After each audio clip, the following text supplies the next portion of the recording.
The royal hall of the Xanthari Empire buzzed with scandalized whispers. Noble antennae twitched, shimmering scales bristled, and 1,000 ocular units locked onto the lone human standing beneath the great biocrystal chandelier. He was tall. By their standards, with a lazy confidence that only infuriated them more, Commander Eric Hawley adjusted his jacket, fully aware that his translator chip was working overtime to keep up with the shock gasps dotted the top of the hall. Seated on an elevated living throne shaped like a coiled serpent, Princess Zyro leaned forward. Her bioluminescent skin pulsed a shade of deep magenta, an unmistakable sign of offense among her kind. "You're lying," she hissed, her voice thick with disbelief. "No species can breed year-round. It's biologically wasteful, unstrategic, primitive." Eric suppressed a smirk. "I assure you, your radiance, humans do. It's not only possible, it's pretty common." The hall erupted in a cacophony of clacking mandibles and rattling tails. Several elders fainted. A diplomatic drone wheeled itself into a wall and exploded in protest. Princess Zyro narrowed her 3 emerald eyes. "Prove it," Eric blinked. "Pardon?" "You heard me, human. We are preparing for the High Convergence Pact, and I must understand every aspect of your species, especially reproductive viability. I demand proof. Now." For a split second, Eric wished the Galactic Council had sent a biologist instead of a Special Forces officer turned ambassador. Then again, most biologists didn't know how to handle themselves when a 12-foot reptilian princess started throwing diplomacy-ending ultimatums.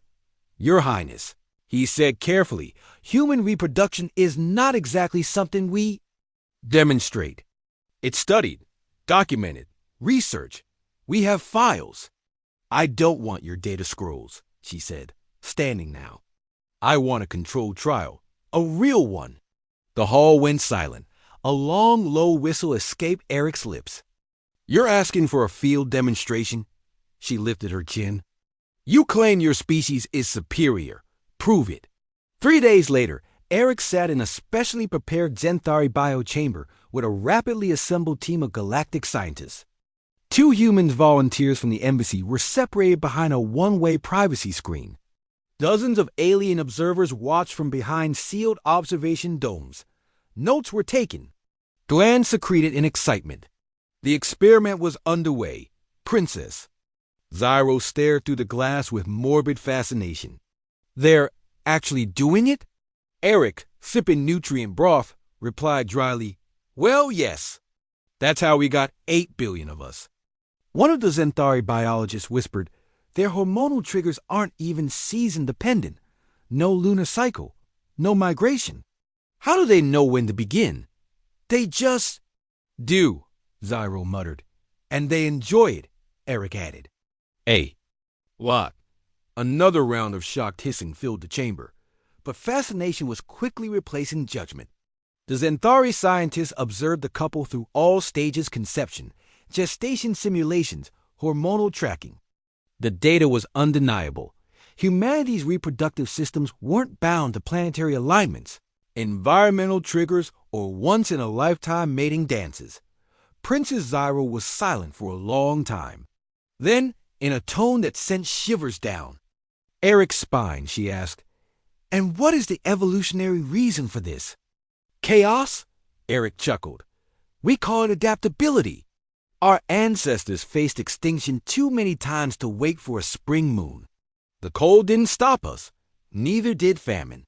Love and survival were both year-round missions." Zyro turned toward him. "You breed in war? Often. Makes us fight harder. You breed in space? In zero gravity, even." The silence that followed was heavy. "Your species is relentless," she said finally. "Insane." "True, but that's why you invited us to the pact, isn't it?"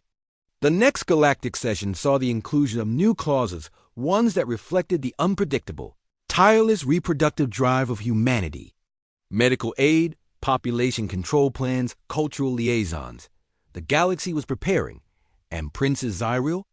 She stood before her council and declared with the full weight of royal authority, let it be known.